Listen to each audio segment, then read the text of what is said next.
Hey, I wanted to share a few more thoughts. As some of us are dealing with some pain and some agony and grief and loss, I was thinking about how amazingly we were made, about how our bodies are made, and how things work in nature, and just really how God, in my opinion, how God designed the universe. There's something interesting about how things were made, how things were designed. And first, I want to talk about muscles. I'm trying to lose some weight because the Army says I have to. And the interesting thing about the Army's rules is that if I lose weight in my gut and I don't lose weight in my neck, then they'll say that I'm fatter, even if I lose like 20 pounds. It's a weird way that they do this taping system to determine body fat.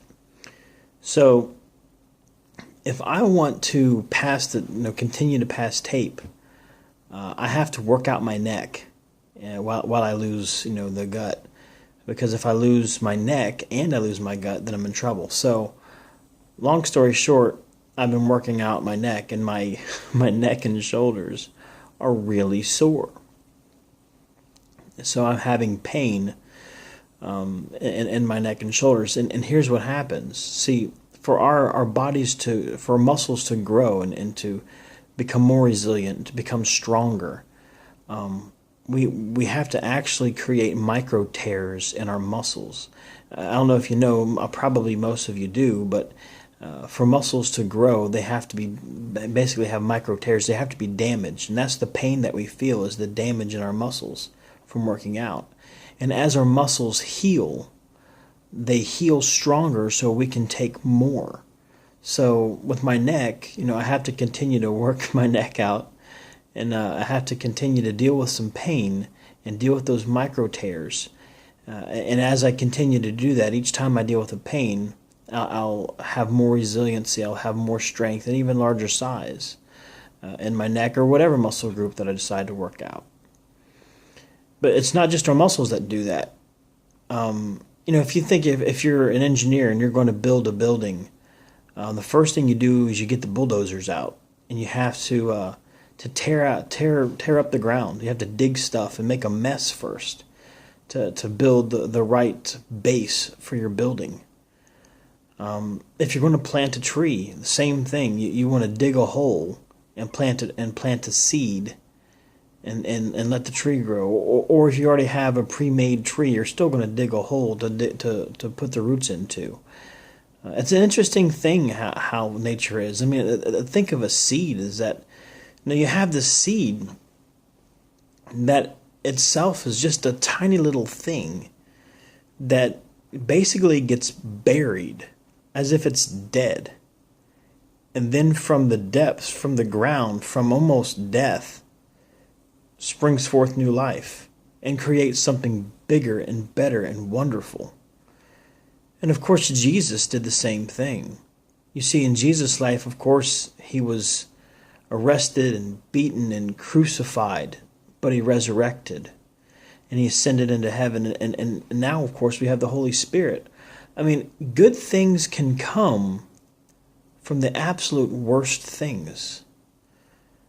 But that's just nature. That's the way God created us. That's how we learn. In life, sometimes we fail. And sometimes failure can be the absolute best thing for you, because we can learn in our failures. We can learn in our pain. We can learn in our loss. We can learn in the midst of despair. But the weird thing about how things work with our brains is we have a decision. See, my neck doesn't have a decision. My neck, I will put it to the test. I will create those micro tears, and it will grow. If a seed doesn't have a choice, you tear up the ground, you put the seed in the ground, and you water it, and you fertilize it, and it will grow. However, with your experiences with loss and your experience with pain in your brain, you have a choice. It's not simply that you will grow. You can decide to grow or not to grow. And it's up to you. So with whatever you're facing, my encouragement to you is to decide to let yourself grow. Let that pain, let that loss make you grow. Decide for it to happen. One thing that I like to teach in our Strong Bonds program, which is a marriage enrichment thing for the National Guard, is a key that we call decide, don't slide. That's what I'm asking, is for you to decide to grow, not slide into nothingness. So whatever you're dealing with, decide, grow, do it on purpose. So I hope this word blesses you and encourages you. Thanks.